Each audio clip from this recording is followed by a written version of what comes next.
ছোট লোকের বাচ্চা।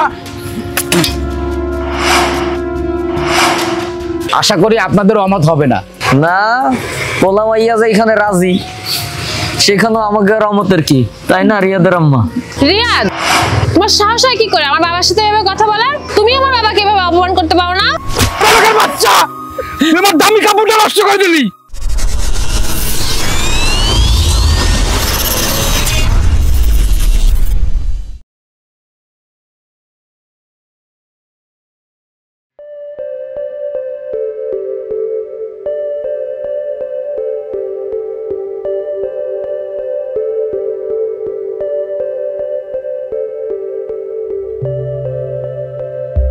রিয়াদের বাপ, খাওয়ার লই আইছি।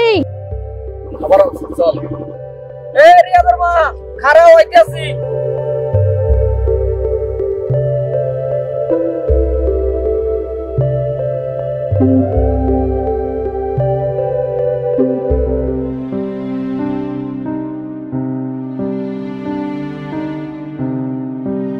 রিয়াদের মা, তুমি আমার পোলাটার খাওয়াও না, পোলাটার মুখটা এককালে শুকায় গেছে। লাভ আপ।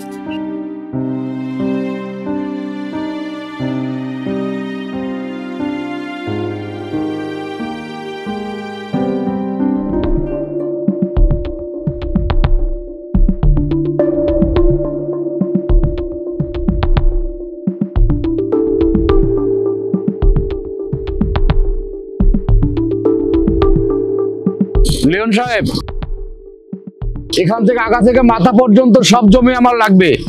এখানে আমি একটা ইন্ডাস্ট্রি করব। লিওন সাহেব, আপনি খবর নেন, এই জমি কার? বস, আমি তো জানি না জমিটা কার। এক কাজ করি, জমিতে কৃষকরা যারা কাজ করতেছে ওদেরকে ডেকে জিজ্ঞেস করি জমিটা আসলে কার। এই ভাই, এদিকে আসো। ভাই খাইতেছি, আইতে পারুম না এখন। এই চাষার বাচ্চাদের এত বড় সাহস, আমার মুখে মুখে তর্ক করে। এই চলো, চাষার বাচ্চাদের একটা উচিত শিক্ষা দিই।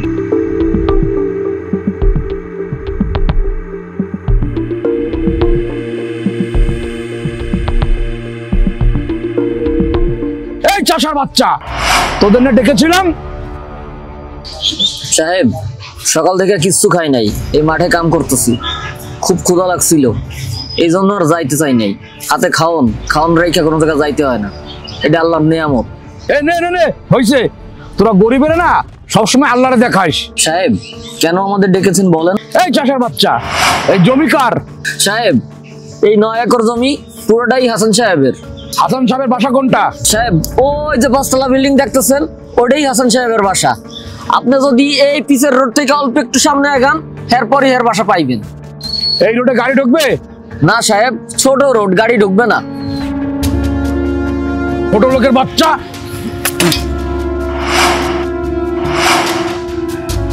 এইটা আপনি কি করলেন? আমাকে খাওয়ানোর পর আপনি পিক ফলাইলেন। এই, আপনি কোন এলাকায় জমিদার রয়েছেন? খাবারটা নষ্ট করে দিলেন। সি, এইটা আপনি কি করলেন? আপনাদের কি এতটুকু মনুষ্যত্ব নাই? এই গায়ে কথা ফেললাম, আমি তো পাশে ফেলেছি, গায়ে হয়তো একটু ছিঁড়ে লেগেছে। স্যার, আমরা কি মানুষ না?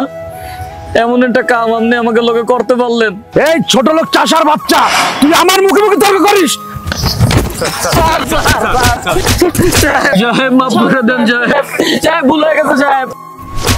বাচ্চা, তুই আমার দামি কাপড়টা নষ্ট করে দিলি।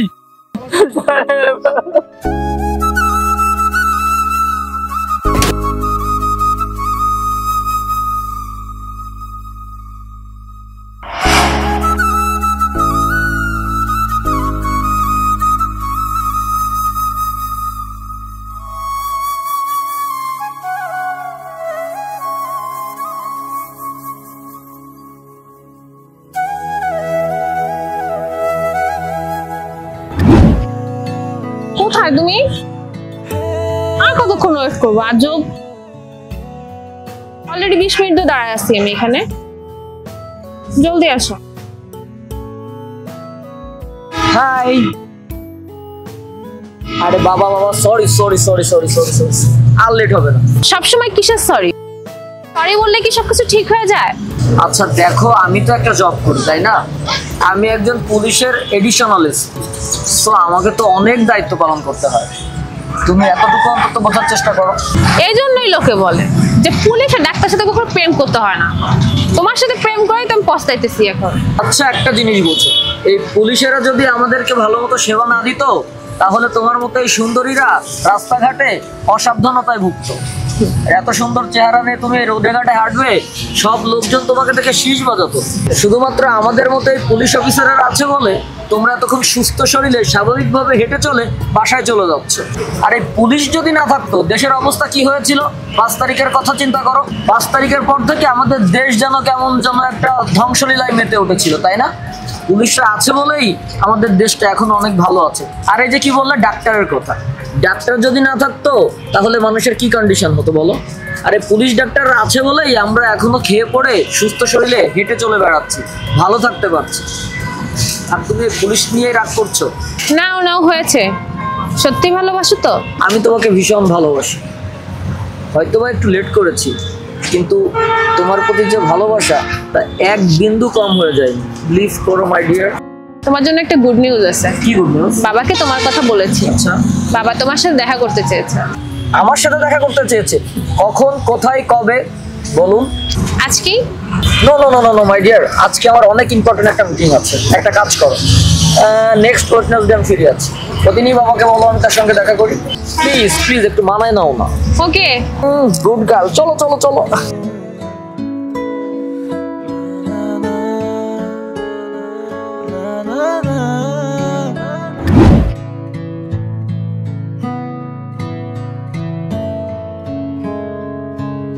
আসসালামু আলাইকুম আঙ্কেল। হাই আঙ্কেল, আমি আসলে একটা মিটিং এ ছিলাম। ইটস ওকে, প্লিজ বসো। Thank you so much. Hello young man, how are you? Yeah, uncle, I'm so fine. And you? Yeah, I am also fine. Young man, তোমার কাজ কেমন চলছে? জি আঙ্কেল, আলহামদুলিল্লাহ অনেক ভালো। তোমার বিষয়ে সব তথ্য আমার নেওয়া হয়ে গেছে। তুমি যে এত ব্রিলিয়ান্ট ছেলে, ওয়াও! বিসিএস এ প্রথম, তাও সমগ্র বাংলাদেশে। তুমি চিটাগাং এসপি অফিসে আছো, তাই না? জি আঙ্কেল। বাবা তুমি শুধু এসব কথাই বলবে? সরি মামুনি, জাস্ট একটু কথা বললাম। তুমি তো সুন্দর একটা ছেলে পছন্দ করেছো, তোমার চয়েস আছে বলতে হবে। বাবা তুমি কি জন্য এসব কথা বলছো? বিয়ের কথা বলো। দেখো, তোমাদের এই সম্পর্কে আমার কোনো আপত্তি নেই। তোমরা চাইলে নেক্সট উইকেই বিয়ের কাজটা সম্পন্ন করতে পারো। বাবা সরাসরি বিয়ের কথা বলতেছো? ও সরি মামুনি, ভুল করছি। তুমি এঙ্গেজমেন্ট করতে পারো। আসলে এইভাবে কোনো কিছুই সম্ভব না করি। আমার একটা ফ্যামিলি আছে, আর আঙ্কেল আমার বংশের একটা রেওয়াজ আছে যে বিয়ে শাদীতে মেয়ে পক্ষ ছেলের বাড়িতে প্রপোজাল নিয়ে যেতে হয়। তো আঙ্কেল সে অর্থে আমাদের গ্রামের বাড়িতে আপনাকে যেতে হবে আমার বাবার কাছে এই বিয়ের প্রস্তাবটা নিয়ে। যদিও আমি জানি একটু মানে প্রবলেম হতে পারে আপনাদের, কিন্তু আই এম সো সরি। এটা আসলে আপনাদের একটু মেনটেন করলে আমার জন্য ভালো হয়। দেখো রিয়াদ, ওরই আমার একমাত্র মেয়ে, ওর সুখের জন্য আমি সব কিছু করতে পারি। আচ্ছা, আগামীকাল শুক্রবার তোমার বাবার সাথে তোমাদের গ্রামের বাড়ি দেখা করতে যাবো। দেখো ইয়াং ম্যান, আমি বিয়ের কাজটা একটু তাড়াতাড়ি শেষ করতে চাই।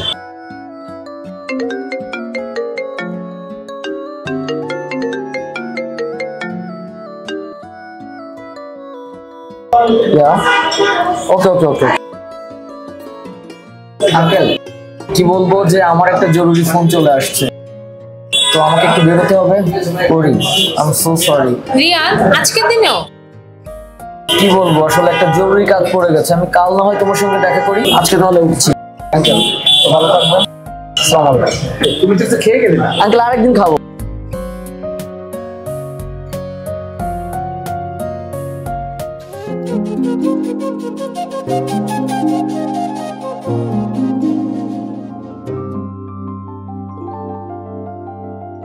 এই বাড়িটাই মনে হয়, আসো।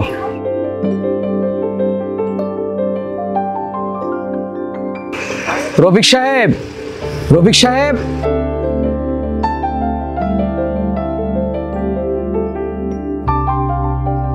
আসসালামু আলাইকুম। ওয়ালাইকুম আসসালাম। ভালো আছেন আপনারা? জি। এই ওনাদের বসতে চেয়ার দাও জলদি। এই নেন, আপনাদের জন্য কিছু গিফট এনেছি।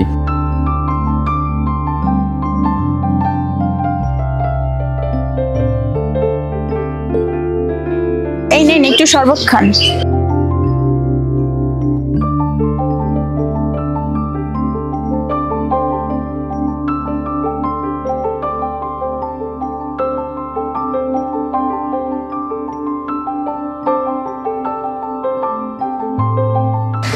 আরে এই রিয়াদের মা, তাড়াতাড়ি ওনাদেরকে নাস্তা দাও। আরে না না না, এত ব্যস্ত হবেন না, আগে আসছে একটু কথাবার্তা বলি, তারপর খাওয়া দাওয়া তো হবেই। ভাইজান, আমার মেয়ে আর আপনার ছেলে একে অপরকে ভালোবাসে, যে কারণে আজ আপনাদের এখানে আসা। এইটা আমার মেয়ে পরি। আসসালামু আলাইকুম। ওয়ালাইকুম আসসালাম। এই যাও, পায়ে হাত দিয়ে সালাম করো। তুমি বাইসে থাকো মা, তুমি বসো বসো।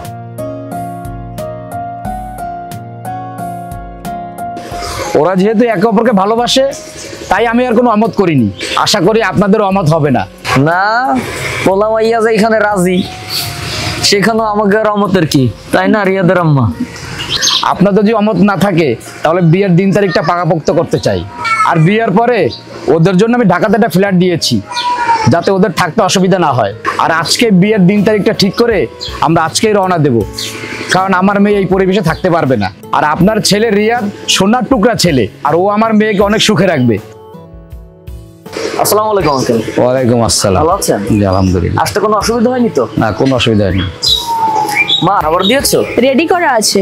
বাবা, বিয়ের দিন তারিখ ঠিক করে আজকে আমরা চলে যাব। আঙ্কেল, আজ আমি এসপি হলেও আমার বাবা মা কিন্তু দরিদ্র কৃষক, সেটা কি আপনি জানেন? আর বিয়ের পরে আপনার মেয়েকে আমার এই ভাঙা ঘরে আমার বাবা মায়ের সাথে থাকতে হবে, ওই এসপি বাসভবনে নয়। তা কি করে হয়?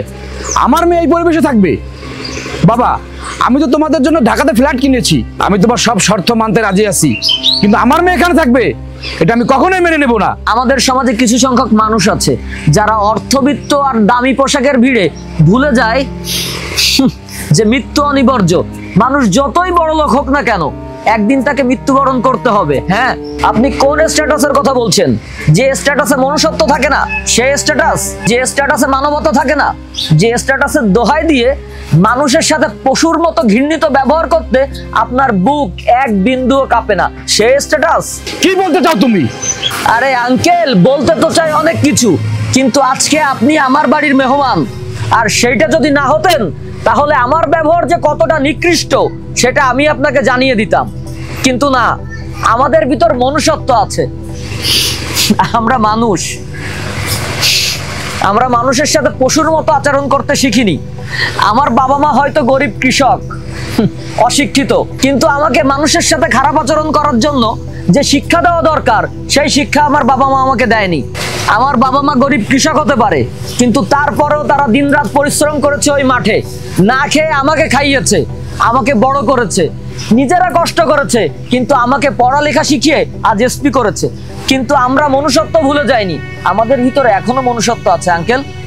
আর আজকে আমি এসপি বলে আপনার এই একমাত্র মেয়েকে আপনি আমার সাথে বিয়ে দেওয়ার জন্য এই ভাঙা ঘরে এসেছেন। শোনেন আঙ্কেল, আমাদের ফ্যামিলির কোনো স্ট্যাটাস নাই যে এই ভাঙা ঘরে এসে বিয়ে ঠিক করতে হবে, কিন্তু আমি আপনাকে শিক্ষা দেওয়ার জন্য এইখানে নিয়ে এসেছি। যেদিন আপনি আমাকে ডেকেছিলেন, আমি প্রথম আপনাকে দেখেছিলাম ওই রেস্টুরেন্টে, সেদিনই আমি আপনাকে চিনে গেছি।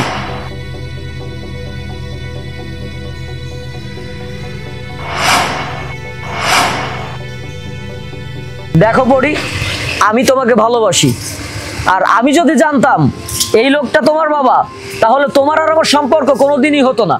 হ্যাঁ, আমি তোমার বাবার সাথে খারাপ আচরণ করেছি, তিনি আমার বাসায় এসে এই আচরণ পাওয়ার কথা নয়, কিন্তু তোমাকে জানতে হবে বিষয়টা। দেখো পরি, সেদিন সেই অপমানের কথা আমি আজও ভুলিনি। আমার বাবা মা হয়তো দরিদ্র কৃষক, কিন্তু মনের দিক থেকে তারা অনেক বড় মনের মানুষ। আমার বাবা মা কখনো আমাকে খারাপ শিক্ষা দেয়নি, মানুষের সাথে খারাপ আচরণ করতেও শেখায়নি। আজ আমি এসপি, সেই দিনই তোমার বাবাকে শিক্ষা দিতে পারতাম, কিন্তু আমি তা করিনি। হয়তো আমার ভাঙা ঘর, কিন্তু আমার ফ্যামিলি স্ট্যাটাস খারাপ। আমাদের ভিতর মনুষ্যত্ব আছে। আরে আমরা মনুষ্যত্বের স্ট্যাটাসে সেই জায়গায় আছি যেখানে তোমরা যেতে পারোনি।